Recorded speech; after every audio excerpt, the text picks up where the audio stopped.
Hello, it's Hermie Abraham from Advocation, and I wanted to jump on another video this week to discuss resigning during a working notice period. And you might have heard of some of the large-scale layoffs that are happening in some companies here in Ontario. A couple that come to mind are Bombardier and Cancer Care Ontario. And when you hear about these large-scale layoffs, typically you believe that the employees are going to lose their job that very day.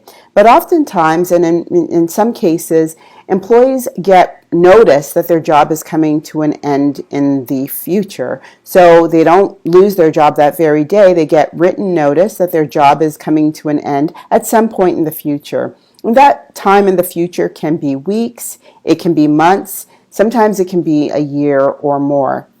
And what happens is that in that interim period where somebody's been given written notice that their job is going to be coming to an end, but they're still expected to work day in, day out at the company and perform their duties as if nothing is happening, there's a sense of frustration. And in some cases, what happens is people start looking for jobs outside of the organization and they find new work. Or sometimes the job changes so much that they're not happy being there any longer and they quit.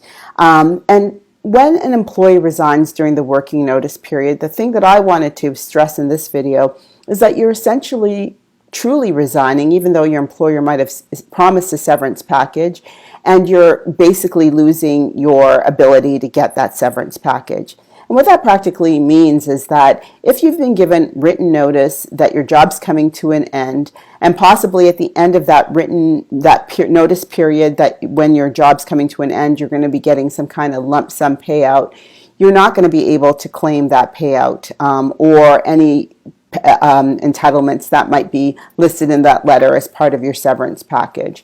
And it's unfortunate because we see a number of employees who are in this situation who might have left for, valid reasons. Their job changed. They didn't feel that, they were being utilized the same way. But because they've resigned, essentially, it makes it so difficult to be able to obtain the severance package that the employer has laid out for them.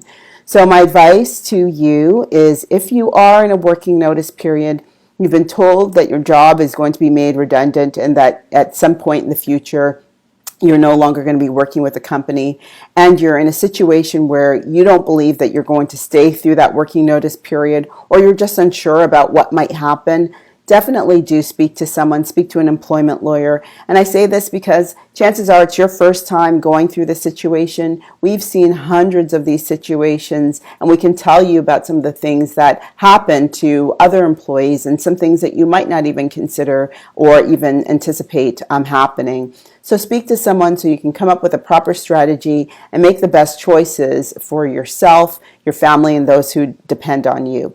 So thank you very much again for your time and attention. If you have any videos or questions, definitely reach out to me. I'm going to provide my contact information, and I look forward to making another video for you in future. Take care. Goodbye.